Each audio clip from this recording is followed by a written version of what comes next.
لا حول ولا قوة إلا بالله العلي العظيم. حسبنا الله ونعم الوكيل، نعم المولى ونعم النصير. ما شاء الله حول ولا قوة إلا بالله العلي العظيم.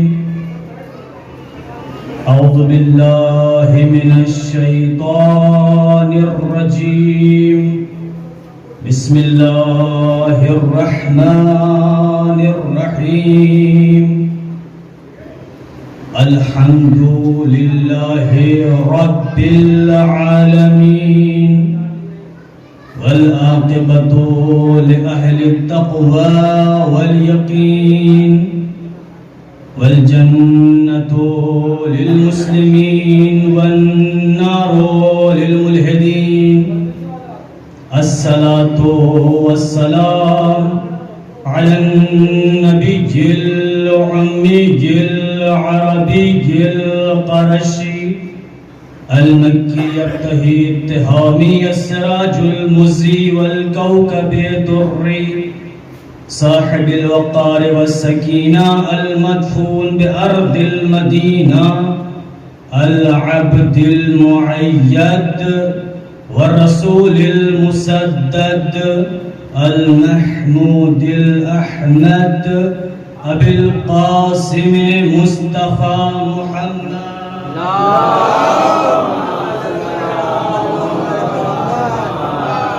وعلى أهل بيته الطيبين الطاهرين المعصومين المنتجبين المنتخبين، لا سيما لا بقية الله العظم، روحي وأرواحنا لمقدم الفداء، ولعنة الله على أعدائهم أجمعين من يومنا هذا إلى يوم الدين. بسم الله الرحمن الرحيم. قل لا أسألكم عليه أجرا إلا المودة في القربى. صلوات الله.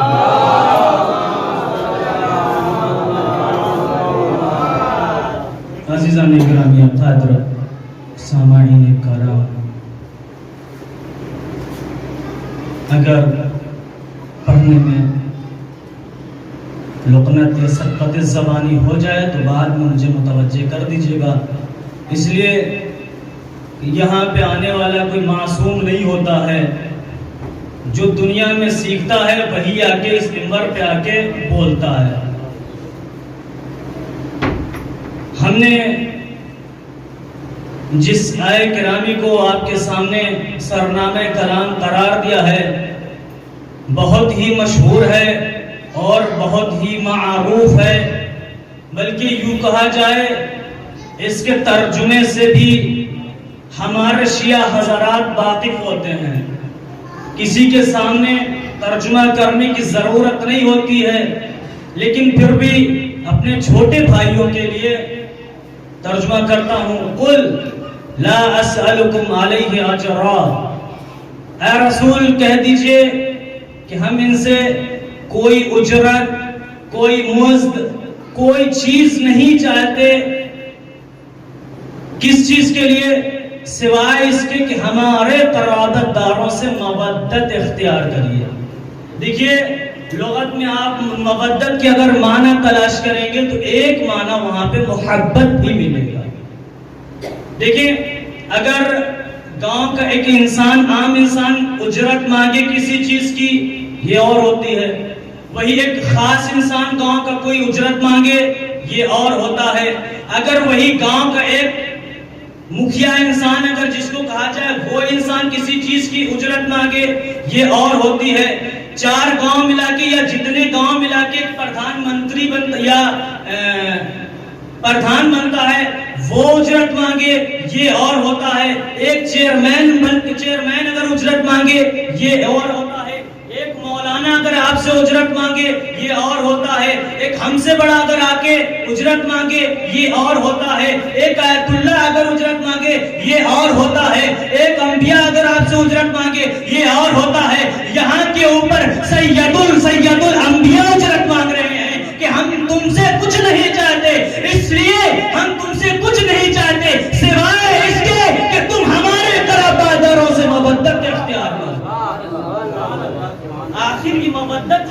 کہ جس کی وجہ سے سید الانبیاء اجرت مانگ رہے ہیں. ضرور کوئی خاص چیز ہے جس کی وجہ سے سید الانبیاء اجرت مانگ رہے ہیں. دیکھیے اگر کسی چیز کا کسی آیت کا شان نزول بیان کر دیا جاتا ہے تو پتہ چل جاتا ہے کہ یہ آیت کن کن کو شامل ہے اور کن کن کو دائرے سے خارج کر رہی ہے. دیکھیے جب رسول نے ہجرت کی مدینہ تو تمام انصار نے رسول کی مدد کی. مدد کرنے کے بعد انصار رسول کے پاس آئے. پاس آنے کے بعد کہتے ہیں اے رسول اگر آپ کو اسلامی معاشرہ تشکیل کرنے میں آپ کو معالی ضرورت ہے, معاشی ضرورت ہے یا کسی بھی چیز کی ضرورت ہے تو آپ ہمارے مال سے تصرف کر سکتے ہیں. آپ کو ہمارے مال میں اختیار ہے, جس طریقے سے چاہیں آپ تصرف کر سکتے ہیں. ہم آپ سے کوئی اجرت نہیں مانگتے. جیسے یہ الفاظ نکلے اللہ نے جبرائیل کو بھیجا. جبرائیل کو بھیجنے کے بعد رسول کے پاس اعلان کیا کہ یہ آیت پڑھ کے سنا دو. کیا آیت تھی؟ قُلْ لَا أَسْأَلُكُمْ عَلَيْهِ أَجْرًا إِلَّا الْمَوَدَّةَ فِي الْقُرْبَى. کیا تم ہمارے رسول کے اوپر احسان کرنا چاہتے ہو؟ دیکھو ہم تم سے کوئی اجرت نہیں چاہتے سوائے اس کے کہ تم ہمارے قرابت داروں سے مودت اختیار کرو. جب رسول نے یہ آیت پڑھی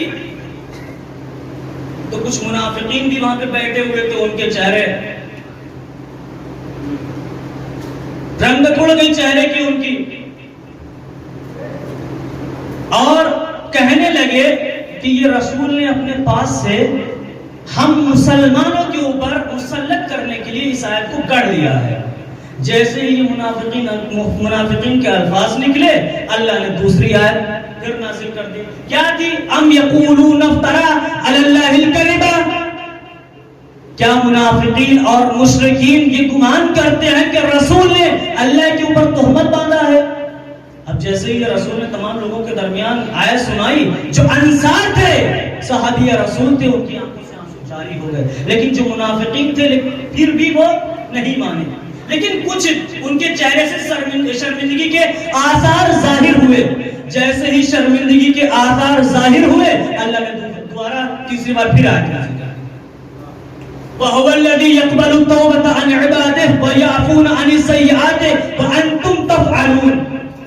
اور اللہ تو وہی ہے جو تمہاری توبہ کو قبول کرتا ہے اور تمہارے جو چھوٹے چھوٹے گناہ ہیں ان کو درگزر کرتا ہے, اور اس چیز کو بھی جانتا ہے جو تم انجام دیتے ہو اور اس چیز کو بھی جانتا ہے جو تم انجام نہیں دیتے ہو.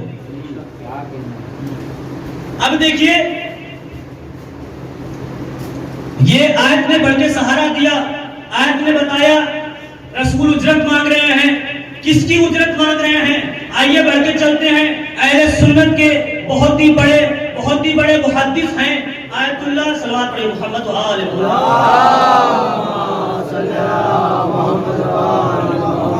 ایک اور سوال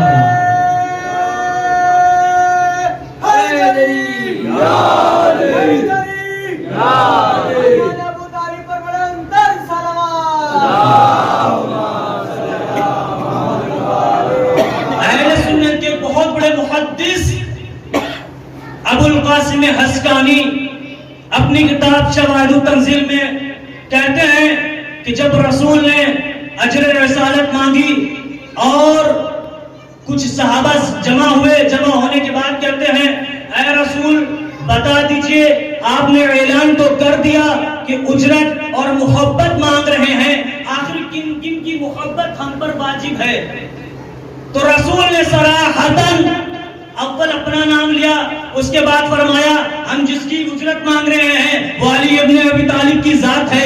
تیسرے مرحلے میں فرمایا فاطمہ الزہرا جو ہماری بیٹی ہے ہم اس کی اجرت مانگ رہے ہیں. چوتھے مرحلے میں فرمایا ہم حسن مجتبیٰ کی اجرت مانگ رہے ہیں. پانچویں مرحلے میں فرمایا ہم حسین شہید کربلا کی اجرت مانگ رہے ہیں. جیسے ہی رسول نے ان 5 اشخاص کا نام ذکر کیا 5 اشخاص کا نام صراحتاً ذکر کر دیا, میرا دل چاہتا ہے میں آپ کی سماعتوں کے حوالے ایک جملہ عرض کروں. رسول باخوبی جانتے تھے اگر آج ہم نے مودت کی جن کی اجرت مانگ رہے ہیں, اگر ہم نے آج ہم نے ان اشخاص کا نام نہ لیا کل خیر بھی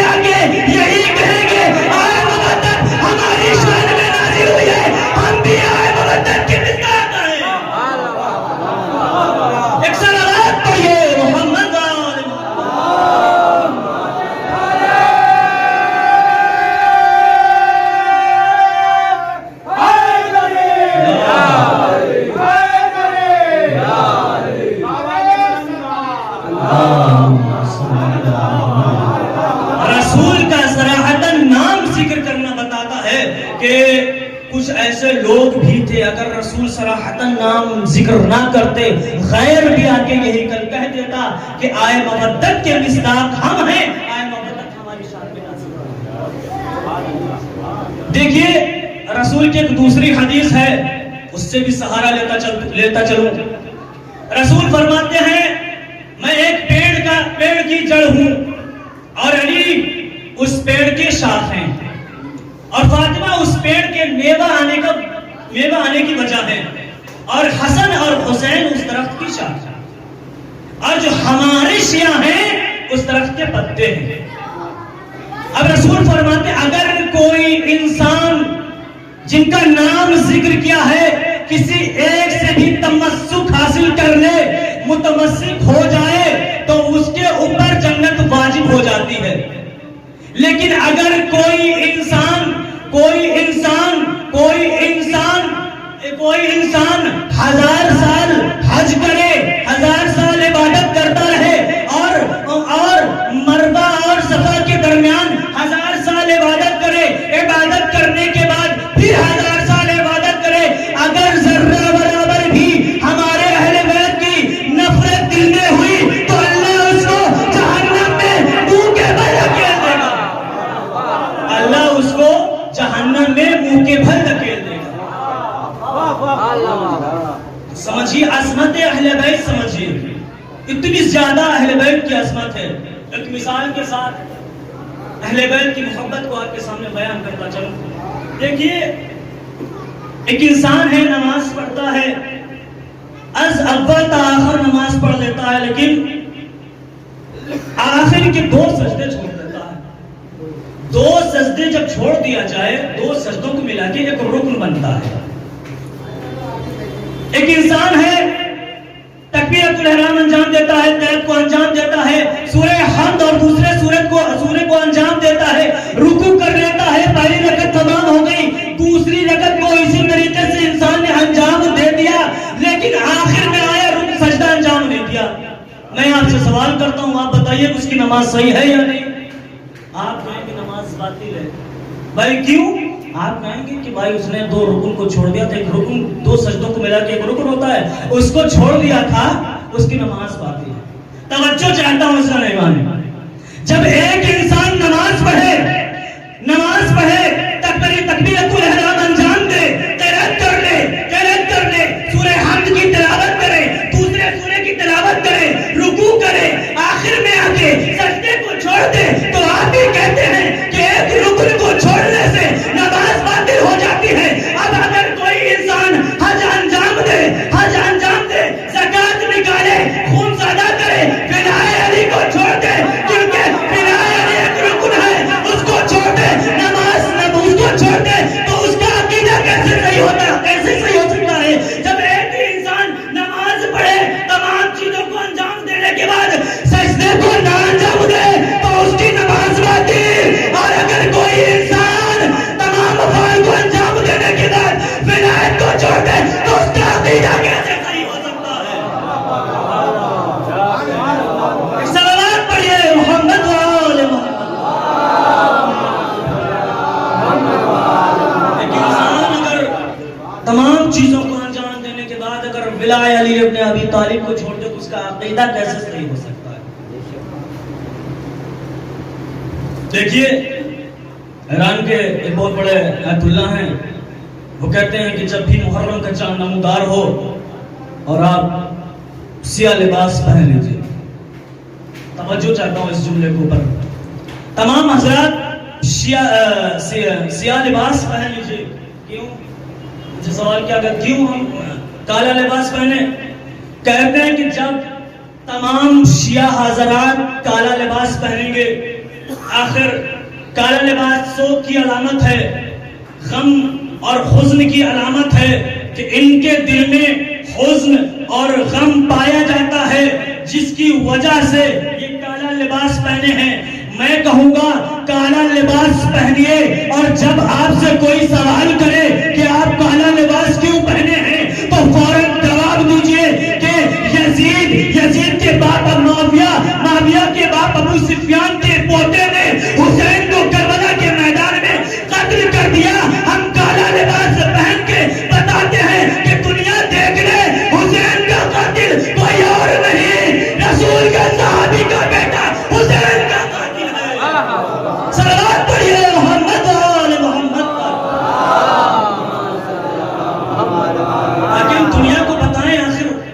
قاتل حسین کون ہے؟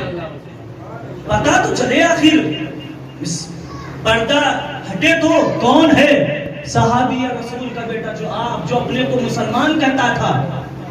اور میرے پاس 2-3 کتابیں ایسی ہیں جس میں صراحتاً ذکر ہوا ہے کہ یہ حضرات مسلمان نہیں تھے، ابو سفیان مسلمان نہیں تھا. صرف لباس مسلمان کا پہن لینے سے کوئی مسلمان نہیں ہو جاتا جب تک دل میں اہل بیت کی محبت نہ ہو. آخر علی کا شیعہ کیسا ہوتا ہے؟ دیکھیے، تمام چیز اگر جہنم کو اگر کوئی چیز بچا سکتی ہے، ہم کو یا تمام حضرات کو اگر جہنم کی کوئی چیز بچا سکتی ہے، جہنم سے کوئی چیز بچا سکتی ہے، تو صرف اور صرف اہل بیت کی محبت ہے، اس کے علاوہ کوئی چیز نہیں ہے. حدیث آپ کے سامنے پڑھ دیتا ہوں. بسم اللہ الرحمن الرحیم. رسول فرماتے ہیں لو اجتمع الناس على حب علی لما خلق اللہ النار ابدا. اگر تمام لوگ علی کی محبت پر جمع ہو جاتے تو اللہ جہنم کو خلق نہ کرتا. تو اب مجھے بتائیے، جہنم کا وجود دشمن علی کی وجہ سے. اور میں گارنٹی کے ساتھ کہتا ہوں کہ کوئی بھی علی کا شیعہ جہنم میں نہیں جا سکتا. کچھ مراحل طے کرنے کے بعد ہو سکتا ہے برزخ کا جب سفر ہم طے کریں، سختیاں برداشت کرنا پڑے، لیکن برداشت کرنے کے باوجود بھی علی کا شیعہ جنت میں جائے گا، دوزخ میں نہیں جا سکتا. ایک مل جل کے صلوات پڑھیے محمد و آل محمد.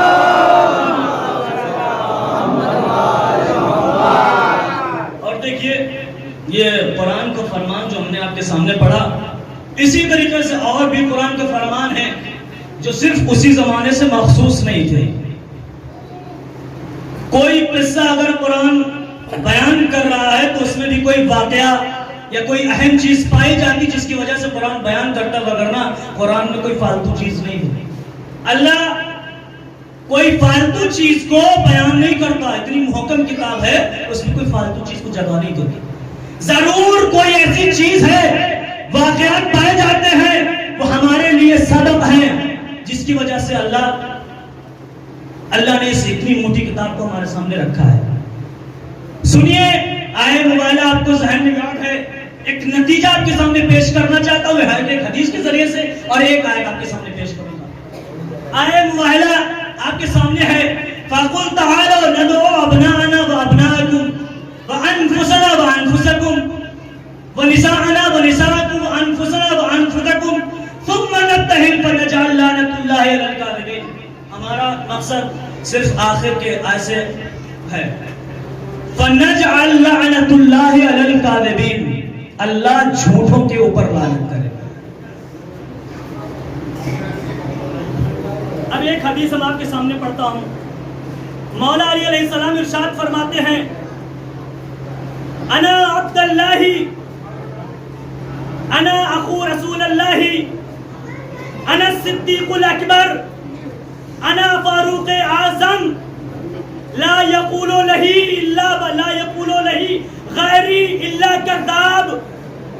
اگر میرے بات پہلے آپ سمجھ لیجئے، اللہ جھوٹوں کے اوپر لعنت کر رہا ہے. فَنَجْعَلْ لَعْنَةُ اللَّهِ عَلَى الْكَاذِبِينَ. غور سے سنیے گا، غور سے سنیے گا. فَنَجْعَلْ لَعْنَةُ اللَّهِ عَلَى الْكَاذِبِينَ. اللہ جھوٹوں کے اوپر لعنت فرما رہا ہے، لعنت کر رہا ہے. اور میں آیت کے ذریعے سے، حدیث کے ذریعے سے ثابت کروں گا کہ جو بھی بعد علی اگر کوئی اپنا نام یا یہ کہے کہ میں صدیق اکبر ہوں یا فاروق اعظم ہوں، میں فاروق اعظم ہوں یا صدیق اکبر ہوں، اگر بعد علی کوئی یہ جملہ کہتا ہے، علی فرماتے ہیں وہ جھوٹا ہے. اللہ کہتا ہے جھوٹوں پہ لعنت. تو اب آ جائیے بعد علی جو بھی اپنے کو صدیق اکبر کہے یا فاروق اعظم کہے، اللہ کی اس کے لبیک یا حسین، لبیک یا حسین، لبیک یا حسین، لبیک یا حسین، لبیک یا حسین، لبیک یا حسین. حسینیت زندہ باد، حسینیت زندہ باد، حسینیت زندہ باد، یزیدیت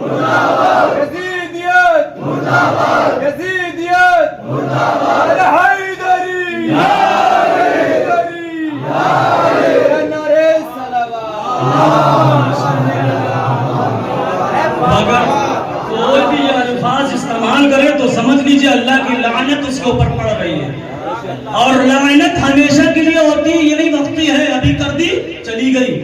اللہ کا جو کلام ہے وہ ہمیشہ کے لیے جب سے نازل ہوا ہے اور قیامت تک یہ کلام رہے گا، اس میں رد و بدل نہیں ہو سکتا۔ اب جو بھی یہ کلمات استعمال کرے کہ میں یہ ہوں میں یہ ہوں، اللہ کی اس کے اوپر ہمیشہ کے لیے لعنت پڑے۔ ایک صلوات پڑھیے محمد وآلہ۔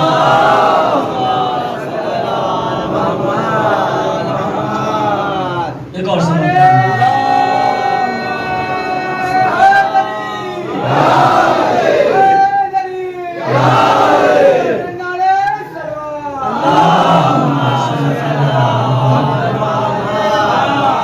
دیکھیے اللہ جو رسول اجرت مانگ رہے ہیں واقعی بہت اہمیت ہے، ان اہل بیت کی بہت عظمت ہے، ہم کو اہل بیت کی عظمت کو پہچاننا چاہیے، ان کے بغیر ہمارے اندر کوئی چیز نہیں ہے۔ واقعہ اگر ہمارے درمیان سے اہل بیت کو نکال دیا جائے تو پھر دنیا میں کوئی چیز نہیں ہے، پھر یہ سمجھ لیجئے ہم مر جائیں تو اس سے بہتر ہے کہ ہماری زندگی ختم ہو جائے۔ ہمارے اہل بیت اگر درمیان سے نہ رہے تو پھر یہ سمجھ لیجئے موت ہمارے لیے بہتر ہے اگر اہل بیت ہے۔ اسی کی اللہ اور رسول اجرت مانگ رہے ہیں کہ یہ اجرت مجھے چاہیے ہے، تو ہم پہ احسان کرتے ہو، اور دیکھو ہم پہ احسان کرنے کی ضرورت نہیں ہے، اللہ نے فوراً نازل کر دی کہ دیکھو تم کیا کر رہے ہو، ہم تم سے اجرت مانگ رہے ہیں، تمہاری کیا بساط ہے کہ تم رسول کے اوپر احسان کرو۔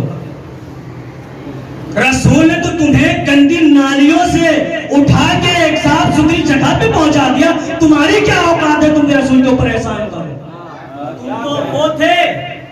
تم تو وہ تھے جو زندہ زمین میں اپنی بچیوں کو گاڑ دیتے تھے، تمہاری کیا بساط ہے تم رسول کے اوپر احسان کرو؟ جو رسول کا ہمارے ذات کے اوپر احسان ہے، اور تا قیامت یہ احسان رسول کا ہمارے اوپر رہے گا۔ دیکھیے حقیقی شیعہ بھی کیسا ہوتا ہے، مولا کا عزادار بھی کیسا ہوتا ہے، وہ بھی سن لیجئے، شاید اگر وقت زیادہ ہو جائے تو بتا دیجئے گا مجھے۔ دیکھیے ایک زمانہ آئے گا جب ساری دنیا میں حسین کا تذکرہ ہوگا، اور آج بھی آپ دیکھ لیجئے ہزاروں مسلک سے ملا کے کوئی ایک نفر نکل رہا ہے وہ شیعہ ہو جا رہا ہے، کوئی دوسرا نکل رہا ہے پھر شیعہ ہو جا رہا ہے، کوئی تیسرا نکل رہا ہے پھر شیعہ ہو جا رہا ہے۔ یہ آخر کیا ہے؟ یہ حسین کے کامیاب ہونے کی دلیل ہے، یا نہیں ایمان؟ حسین کے کامیاب ہونے کی دلیل ہے۔ اب دیکھیے مجلس حسین، ذکر حسین کا ہوتا ہے، مجلس آدم کی ہوتی ہے، ذکر حسین کا ہوتا ہے، مجلس نوح کی ہوتی ہے، ذکر حسین کا ہوتا ہے، مجلس ابراہیم کی ہوتی ہے، ذکر حسین کا ہوتا ہے، مجلس ابراہیم کی ہوتی ہے، ذکر حسین کا ہوتا ہے، مجلس یوسف کی ہوتی ہے، ذکر حسین کا ہوتا ہے، مجلس یوسف کی ہوتی ہے، ذکر حسین کا ہوتا ہے، مجلس یوسف کی ہوتی ہے۔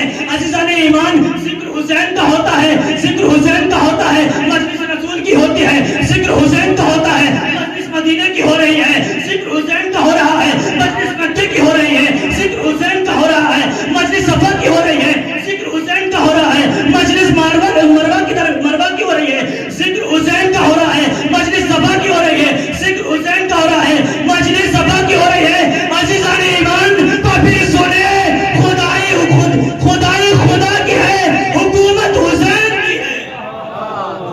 ساری دنیا پہ جب تک حسین کی حکومت نہیں ہو جاتی اللہ یہ ذکر ساری دنیا میں کراتا رہے گا۔ ایک مل جل کے صلوات پڑھیے محمد۔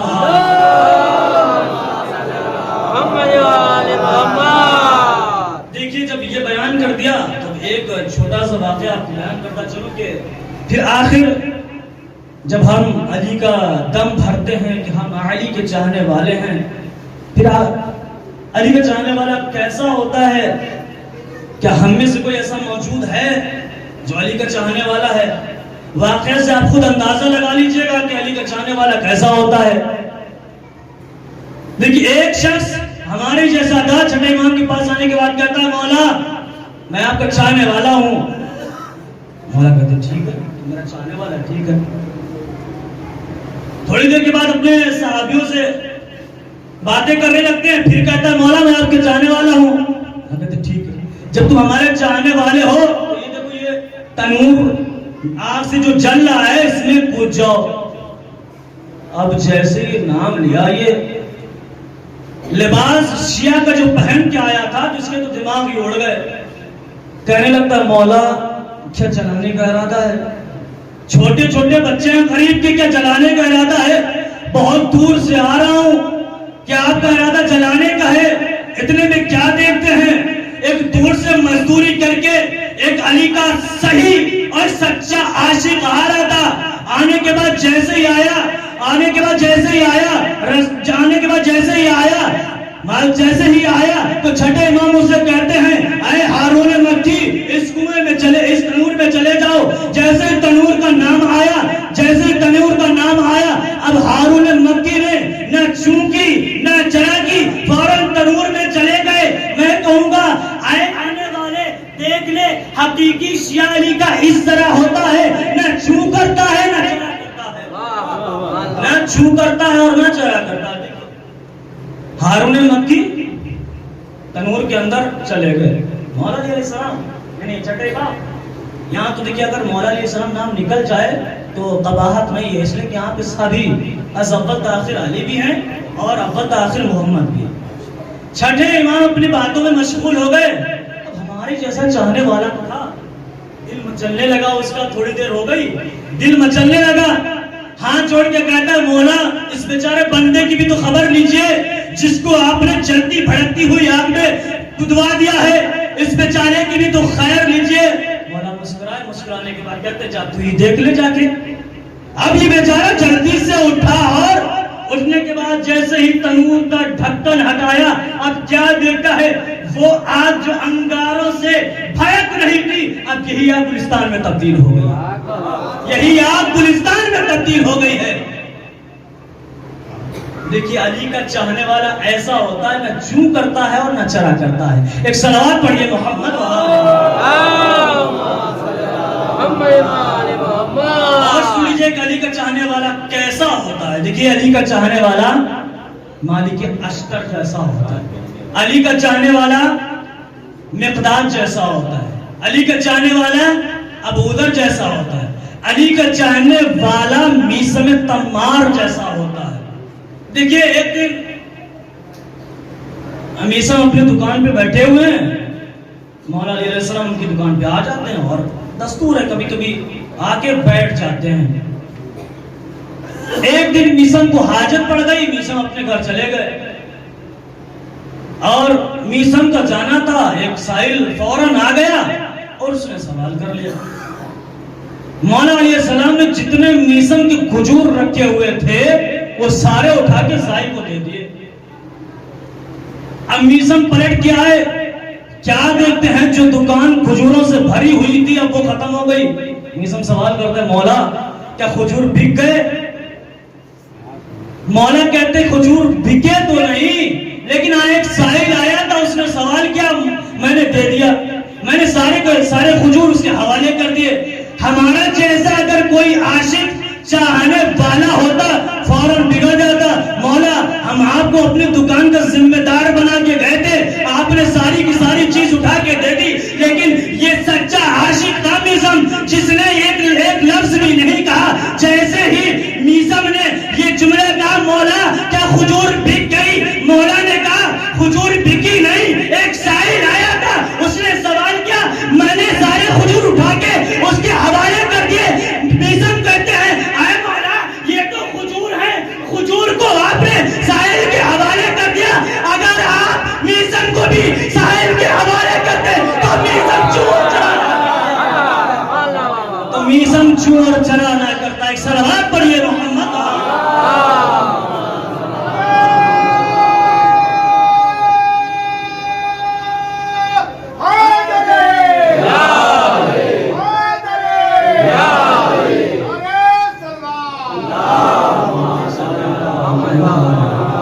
اگر آپ ہمیں بھی راہ خدا میں دے دیتے تو میثم چوں اور چرا نہ کرتے. دیکھیے جب میثم کو مولا نے بتایا انسان تمہیں سولی پہ لٹکایا جائے گا, تمہاری زبان کو کاٹا جائے گا. علی کا شیعہ کیسا ہوتا ہے دیکھیے میثم کی زبانیں سنیے. جس دن سے مولا علی علیہ السلام نے یہ بتایا میثام تمہیں سولی پہ لٹکایا جائے گا اور تمہاری زبان کاٹی جائے گی.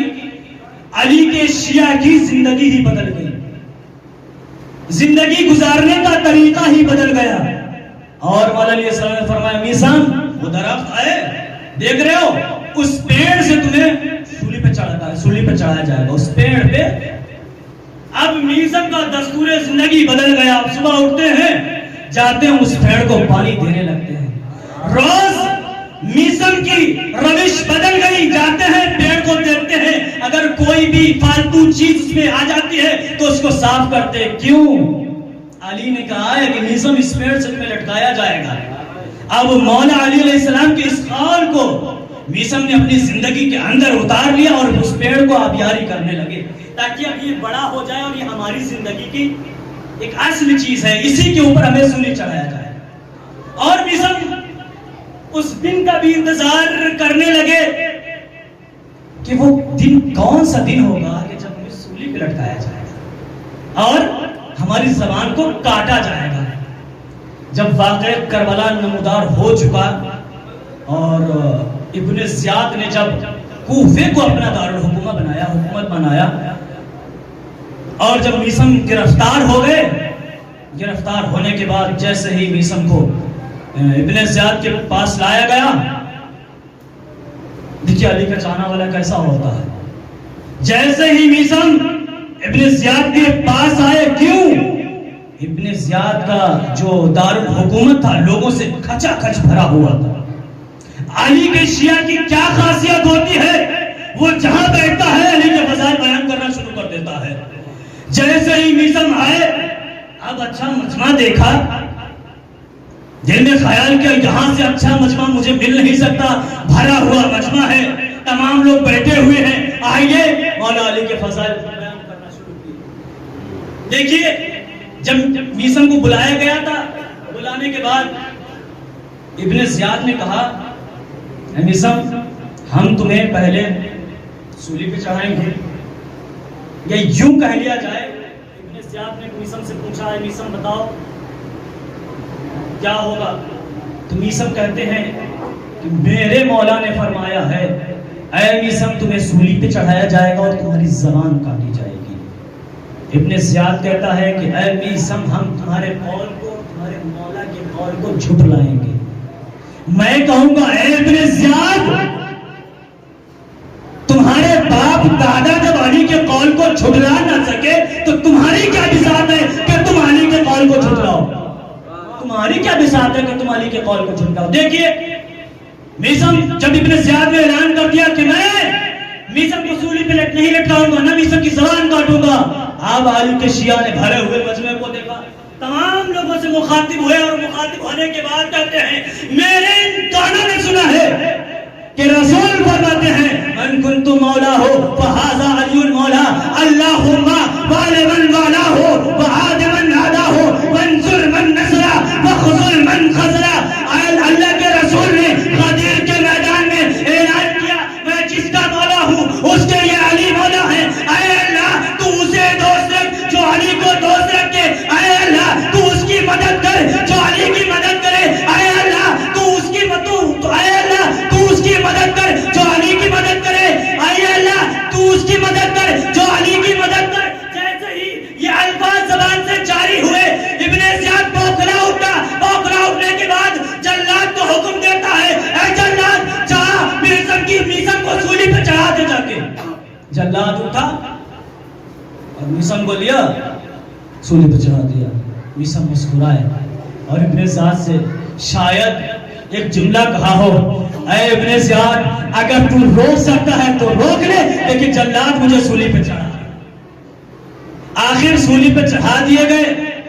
ابھی ایک قول کی اور صداقت باقی ہے جو ہمارے مولا نے کہا تھا کہ میثم تمہاری زبان کو کاٹا جائے گا. اب سولی پہ چڑھ گئے. دوسرے موقع پر پھر میثم نے بھرے ہوئے مجمع کو دیکھا, پھر علی کے فضائل بیان کرنا شروع. جیسے ہی علی کے فضائل بیان کرنا شروع کیے ابن زیاد پھر پریشان ہو گیا کہیں ایسا نہ ہو کہ ہماری یہ جو کھلانے والی حکومت ہے کہیں درہم نہ ہو جائے, کہیں ٹھگوسنے والے اور دھوکے والے جو ہم نے حکومت بنا کے رکھی ہے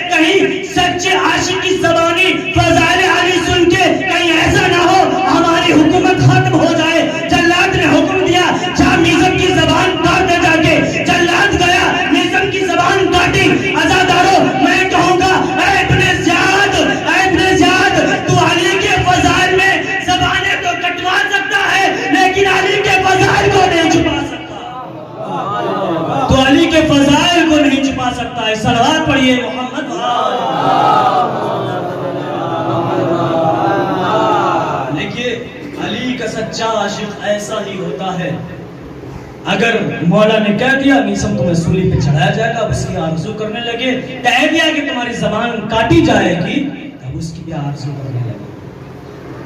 ایسا ہی علی کا چاہنے والا ہوتا ہے. ہر حقیقت میں علی کا چاہنے والا ایسا ہی ہونا چاہیے. دیکھیے مسلسل ہم لوگ مجلسیں کرتے آ رہے ہیں، مسائل بھی سنتے ہیں، سب چیز سنتے چلے آ رہے ہیں، گریہ بھی کر رہے ہیں. الحمدللہ گریہ کرنا چاہیے. میں نے اپنی آنکھوں سے پڑھا ہے، کتاب میں دیکھا ہے، اگر کسی بھی آنکھ سے ایک قطرہ نکل جائے اور وہ ہمارے ان رخسار پر سیر کرنے لگے تو خداوند متعال اس کے چھوٹے اور بڑے گناہ کو معاف کر. اور یہ بھی یاد رکھیے کہ اگر ہماری آنکھ سے آنسو نہ نکلیں تو یقیناً اکیلے میں جا کے خداوند عالم کے سامنے ہاتھ جوڑ کے کہنا چاہیے، پالنے والے ایسی کون سی مجھ سے خطا ہو گئی ہے جو ہمارے آنسو نہیں نکل رہے. یہی وجہ ہے جب کربلا میں 10 محرم آ گئی، غلام جانے لگے، شہادت کا جام پی لیا. دیکھیے حسین کا ایک غلام جس کو زہاق کہا جاتا ہے، جب کربلا کے میدان میں زمین سے گرنے لگا، آواز دی مولا میری مدد کو آئیے. امام حسین علیہ السلام چلنے کے بعد جب اس کے پاس پہنچتے ہیں تو کیا دیکھتے ہیں؟ امام حسین علیہ السلام نے وضع خطہ علی خطہ، اس غلام کے چہرے کے اوپر اپنا رخسار رکھ دیا اور اتنا گریہ کیا کہ حسین کی آنکھوں سے آنسو جاری ہو گئے. میں کہوں گا اے مولا، یہ تو آپ کا غلام ہے، آپ غلام کی حالت کو دیکھ کر اتنا گریہ کر رہے ہیں. ابھی کربلا کے میدان میں علی اکبر کے سینے پہ پرچی لگے گی، ابھی آپ کا 13 سال کے بچے کے اوپر ادھر سے ادھر گھوڑے دوڑائے جائیں گے. اجرکم اللہ، خدا کو کوئی غم نہ دے سوائے حسین کے. عزادارو، جب تمام انصار رقبہ چلے گئے، بنی ہاشم کی باری آ گئی. کبھی جناب قاسم جاتے ہیں، 13 سال کی جناب قاسم میں جاتے ہیں، جامع شہادت نوش فرماتے ہیں. عزادارو، جب کوئی نہ رہا تو حسین کا ہم شکل پیغمبر آگے بڑھا. آگے بڑھنے کے بعد کہتا ہے اے والد محترم، اے بابا جان، مجھے بھی مرنے کی اجازت دے دیجئے. عزادارو اجازت ملی. علی اکبر چلے. حسین نے کہا ہے بیٹا علی اکبر، جا تو رہے ہو، جب تک سامنا رہے مڑ کے دیکھتے رہنا.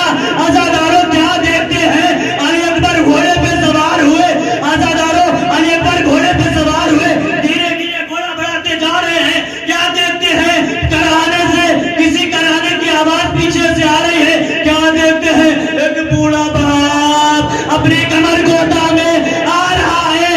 عزادارو اس علی اکبر گھوڑے پہ اترنے کے بعد کہتے ہیں اے بابا جان، آپ نے تو مجھے رخصت کر دیا تھا، اب کیوں تشریف لا رہے ہیں؟ آیات والوں کا مجمع ہے، سن سکتے ہیں تو سن لیجئے. عزادارو حسین کہتے ہیں اے بیٹا علی اکبر، کاش کہ تم صاحب اولاد ہوتے، تم جانتے کہ بیٹے کی محبت کیا ہوتی ہے. دو عزادارو جناب علی اکبر دوبارہ میدان میں چلے گئے.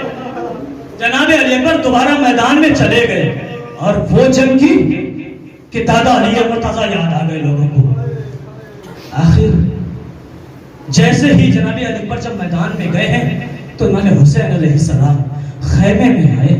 آنے کے بعد کہتے ہیں میں نے اپنے نانا سے سنا ہے کہ بیٹوں کے حق میں ماں کی دعا بہت جلدی قبول ہوتی ہے. اے لیلا، جاؤ اپنے بیٹے کے حق میں دعا کرو، تمہارا بیٹا تمہارا خیریت سے تشریف لائے. عزادارو ام لیلا ایک حجرے میں گئی، دستے دعا بلند کی. اے بارے الہا، اے یعقوب کو یوسف سے ملانے والے، مجھے میرے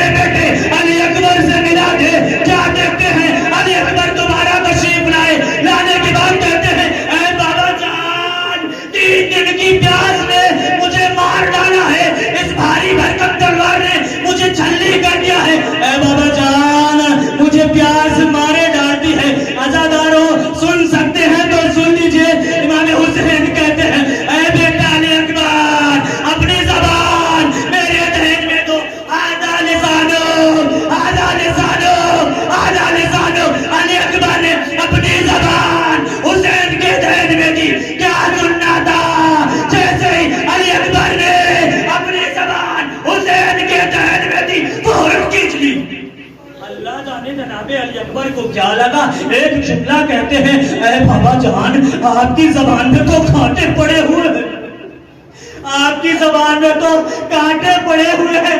اللہ عزادارو محسوس کریے 3 دن کی پیار حسین نے کیسے برداشت کی، 3 دن کی پیار کو سکینہ نے کیسے برداشت کیا، 3 دن کی پیار کو ششماء علی اصغر نے کیسے برداشت کیا۔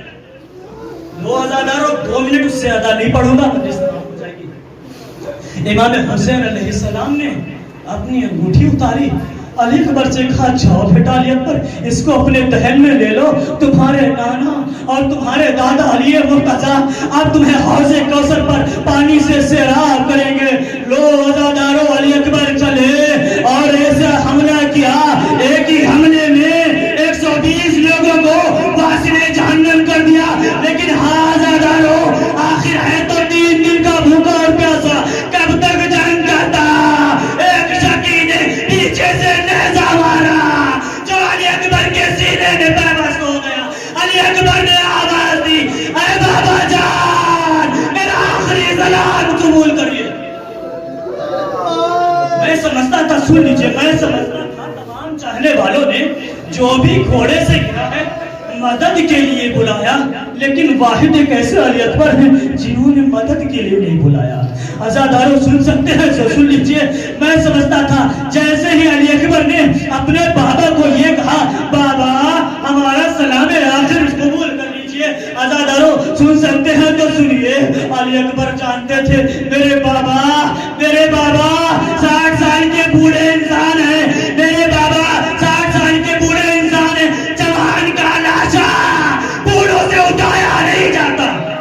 میرے بابا آئیں گے میری مدد کرنے، کس طریقے سے جوان کا لاشا اٹھائیں گے۔ لو عزادارو جیسے ہی علی اکبر نے کہا بابا میرا سلام آخر قبول کر لیے، عزادارو اب ماجرا دیکھیں امام حسین علیہ السلام کس طریقے سے چلتے ہیں، کبھی ادھر گرتے ہیں کبھی ادھر گرتے ہیں، آواز دیتے ہیں اینہ علی اکبر، اینہ علی اکبر، بیٹا علی اکبر کہاں؟ بوڑھے باپ کو سجائی نہیں دیتا، بوڑھے باپ کو سجائی نہیں دیتا۔ عزادارو ایک جگہ پہنچے علی اکبر کا، جب علی اکبر کے قریب پہنچے علی اکبر کے سر کو اٹھایا اپنے زانوں پہ رکھا۔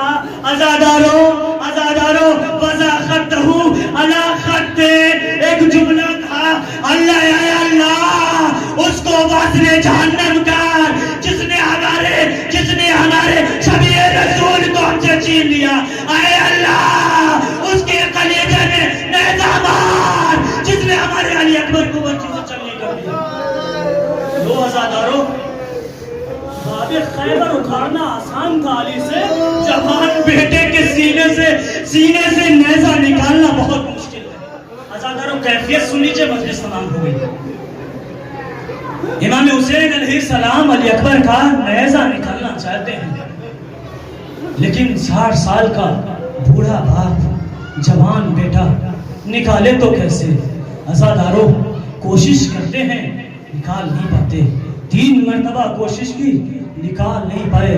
جب 3 مرتبہ کوشش کرنے کے بعد علی اکبر کا نیزہ نہ نکلا تو اب دیکھیے امام حسین علیہ السلام نے اپنے گھٹنے کو علی اکبر کے سینے پہ رکھا، ایک مرتبہ اپنے ہاتھ سے نیزے کی علی کو پکڑا اور نجف کا رخ کیا، اے بابا علی آئیے میری مدد کریے، آپ کو باب خیبر اگارنا آسان تھا، جوان بیٹے کے سینے سے پرچی کا پر نکالنا بہت مشکل، لیکن عزادارو حسین نے جوان بیٹے کے سینے سے نیزے کا پر تو نکالا، نیزے کے پر کے ساتھ علی امام حسین کی آس ٹوٹ گئی، سکینہ کا حوصلہ ٹوٹا، زینب کی امید ٹوٹی، آواز بلند ہوئی علی اکبر با حسین انا للہ و انا الیہ راجعون،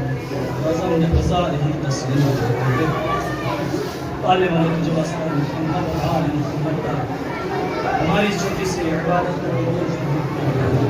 پالنے والے جہاں بھی شیعہ در قرار ہیں ان کی جان مال عزت آبرو کی حفاظت فرما، پالنے والے روضہ مقدسہ کی حفاظت فرما، پالنے والے بانیان مجلس کی تمام نیک حاجات کو قبول